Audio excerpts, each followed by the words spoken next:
everyone on TV is extremely worried that everything, but absolutely everything, is full of sugar. Bread is full of sugar, mustard is full of sugar, wine is full of everything. It's full of sugar. And I had heard from Dr. Ovidiu Penes, a doctor in medical sciences, that this sugar story not only doesn't do us any good, but we should avoid it like God and the Virgin Mary protect us from harm. The most wretched invention of the century. Because God didn't make us perfect like sugar in a bag.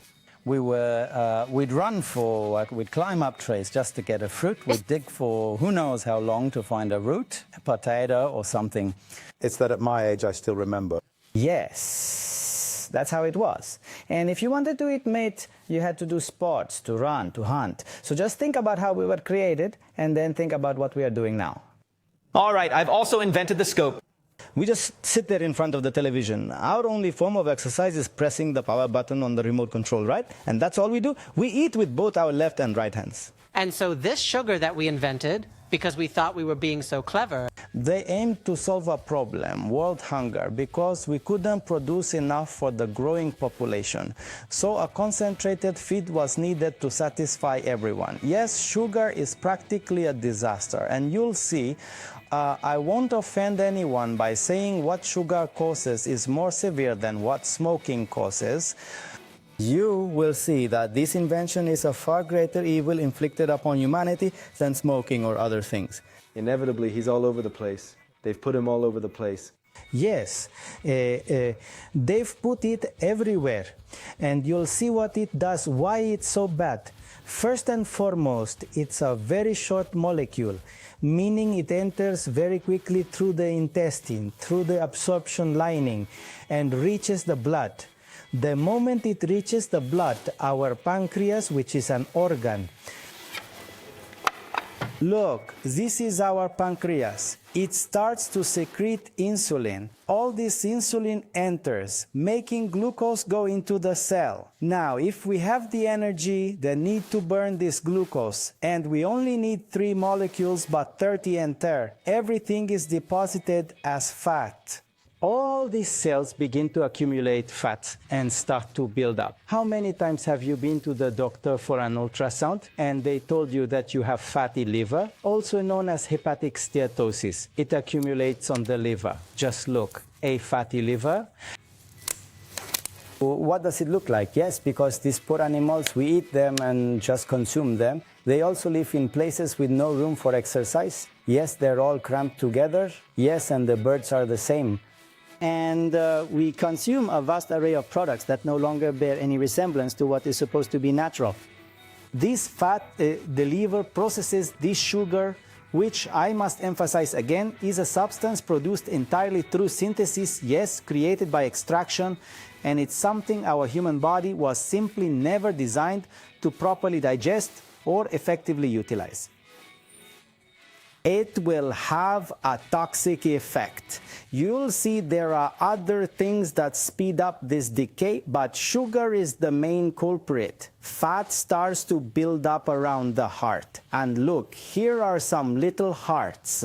All these little animals, Trechin is raised without any exercise, yes, with the fat that starts to surround the heart and constrict it to build up inside that protective sac where the heart beats, and lead to heart failure, cause this accumulation of fats on the blood vessels, which will increase pressure in the system and cause arterial hypertension, stroke, myocardial infarction, and problems with the renal vessels, which will also become clogged. So, our entire body and all of the modern diseases, not to mention diabetes, which has truly appeared and exploded in its frequency over the last few decades, along with cardiovascular diseases, you will see that our ancestors were much healthier.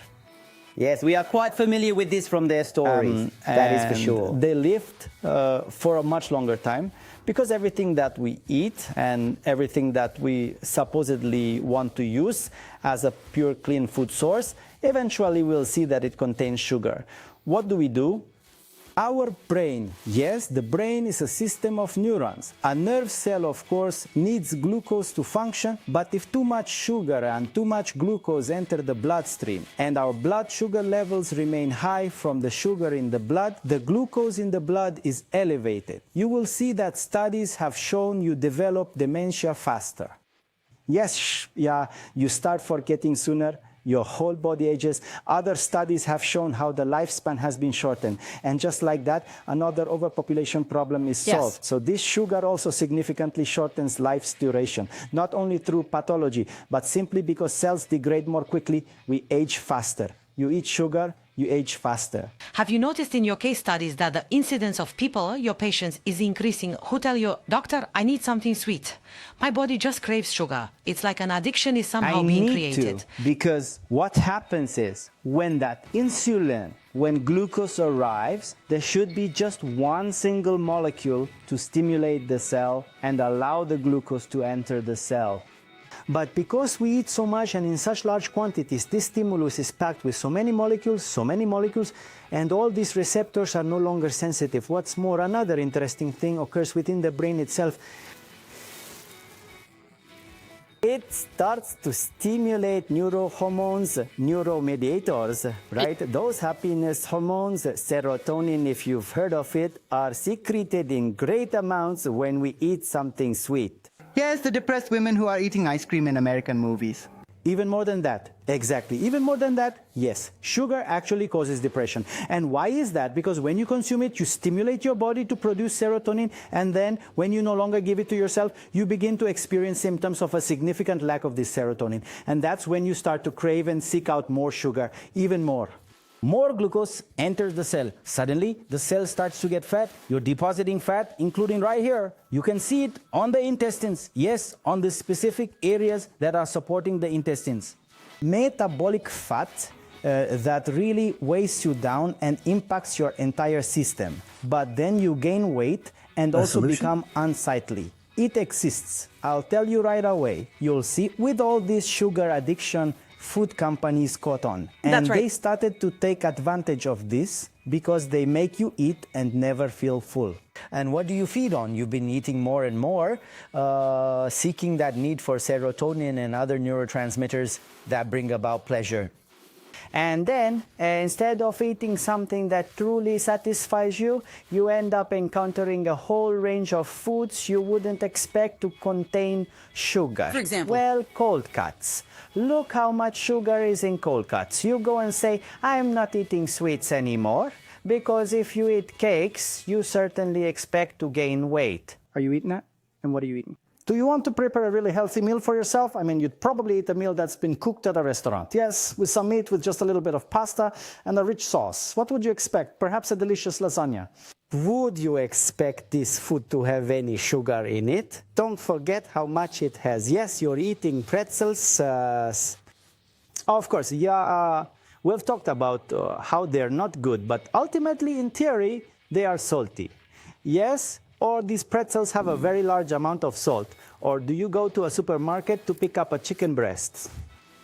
Well, if it were truly sugar-free. But look, it's coated with that glaze, and sometimes they even caramelize it a bit, so you like it and buy more. And you realize that this sugar enters your bloodstream.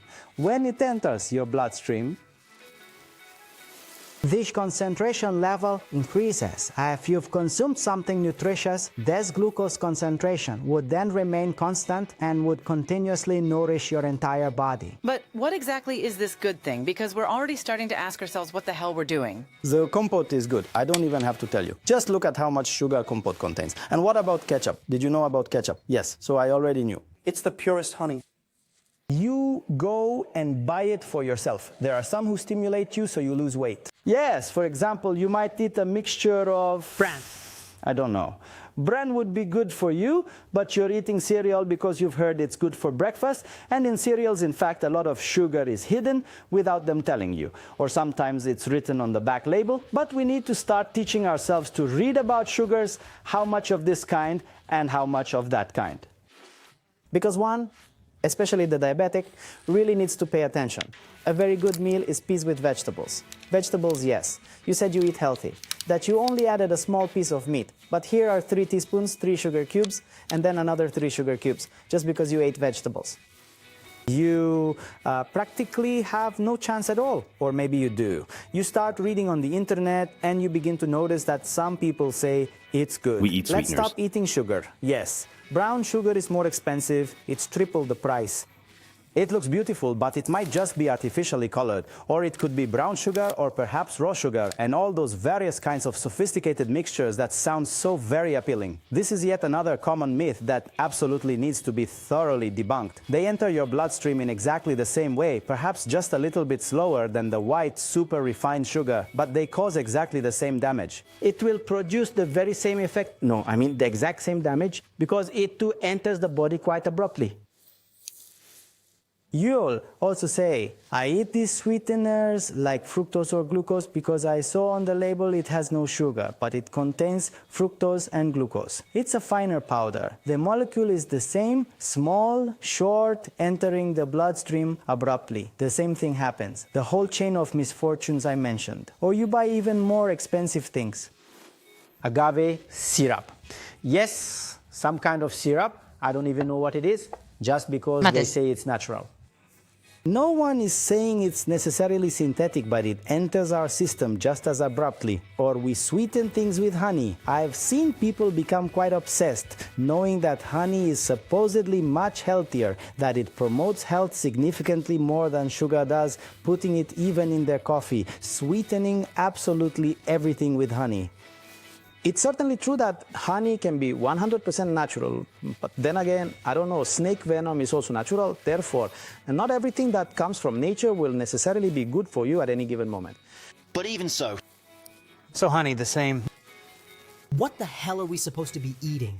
Well, we consume food in a way we were not designed to eat sweet things, because you can take a sweetener and even if it has no calories and doesn't actually make you gain weight, the mere sensation of sweetness causes the brain to command the pancreas to secrete insulin. And then we have the same problem all over again. Not even the sweetener is good.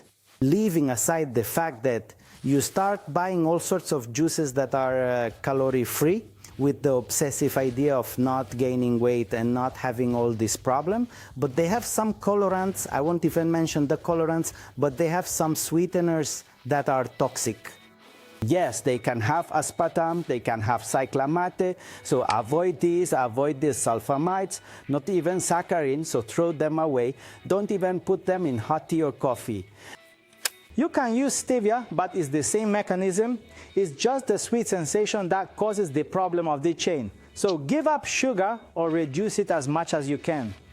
This is something that is extremely beneficial for your overall health. You are supplying a long chain of complex carbohydrates, so my intestine can take its time to digest them slowly, to break each one down molecule by molecule, and then effectively nourish the body for a full 8 hours. Black rice, lettuce, and cabbage. Yes, these are all foods that naturally contain chromium. I hope this helps me to finally put an end to my craving for sweets. Eat sweet potatoes, eat plenty of salads, large bowls of them. If you still want some grains in the morning, add lots of clean brand, sugar-free, not chipande, bought from stores where you're sure they have no sugar. And look, oat flakes have chromium in them and help us a lot. The tomato helps us again with this. There's another thing that does exactly the same damage, affecting the liver and the intestines and other parts of our body, and it has a particularly toxic effect, and it's something we've become quite accustomed to, and something that, yet again, my doctor recommends to me a glass of wine, because apparently it's good for me. Yes, that's right. My doctor no longer recommends this to me, so certainly if we like to have a glass of something now, we do it. But knowing that it is a product that does not do our body any good, that it was not invented for our body, to promote its state of health and which needs to be processed in the liver. And in the liver, what did you imagine? Those enzymes convert it into the same glucose and precisely the same circuit occurs. And certainly, yes, you will see that a whiskey, yes, even pure, expensive, extremely expensive whiskey, also contains a whole series of things that are directly toxic. But concentrated alcohol itself does much more harm than that. Which also has very many calories. Yes, it has a very high calorie count. Why is that? Because it converts into glucose and it stimulates insulin, causing damage through this entire mechanism, but additionally, as a substance, it requires metabolic detoxification processes. And if you've already had 3 coffees, if you're also a smoker, if you've spent that day living in a city where you've been breathing in exhaust fumes, you will see that the short-term and the long-term effects are extremely important, and this entire detoxification process will be precisely blocked by that single glass of alcohol. Going back to wine, because this was a common recommendation back then, just 1 glass of wine. Yes, a red wine, and many would find excuses saying red wine contains resveratrol, that it prolongs life, and that it's an antioxidant. Yes, it is an antioxidant, but not in the dose found in just 1 glass or even a whole bottle of red wine. And why isn't it used? Well, no. But you put some grapeseed oil in your salad, which has more benefits. So you're having a glass because of wine, do you know a what salad happens? with oil? I don't know who raised you. The doctor says to drink a glass. I love you, but I want you to know that for my birthday, I don't want a salad. A salad with... Listen, folks, so make sure to use a little bit of grapeseed oil and ensure you're getting 2 teaspoons of it in each salad 3 times a day, and you will see that the resveratrol will achieve its desired effect. Therefore, there's absolutely no need for this red wine. And if, however, you still feel the need, instead of drinking rum or consuming plum brandy made in who knows what kind of aluminum steels and other questionable things, have a glass of white wine, 1 glass of white wine, twice a week. It's been observed that it doesn't cause that much harm, but if you truly want to know for sure, it would be best, where possible, to completely give up this alcohol, because it really doesn't do us any good. And good people, if you can cut out sugar, it's truly bad news. Forgive me for interrupting you, but let's just imagine today is your birthday and you're inviting every single one of us to, God help us, to some kind of huge wild party. I have never served alcoholic beverages on my birthday celebration, but I've But what always exactly offered was it everything that you else gave? imaginable. I gave them kindness, true love, and perfect health. And natural fruit juices, but with the whole pulp. Yes. Still water, yes, definitely no juices with sweeteners. There were all sorts of fish-based products like sashimi and other Japanese dishes, because I cannot say something I don't believe, and I cannot offer something I don't trust, or give someone something I know will do them harm. We offer our sincere thanks to Dr. Ovidiu Penes. Doctor of Medical Sciences, he is an age management specialist. But the problem is that you'll have to teach us what to eat, because we have indeed understood. Cruciferous veggies, but lighter, with some salad, with some of those, but I'm hungry every time I talk to you. Yes, but you must forget this desire, and this desire you cannot stop unless you close the circuit.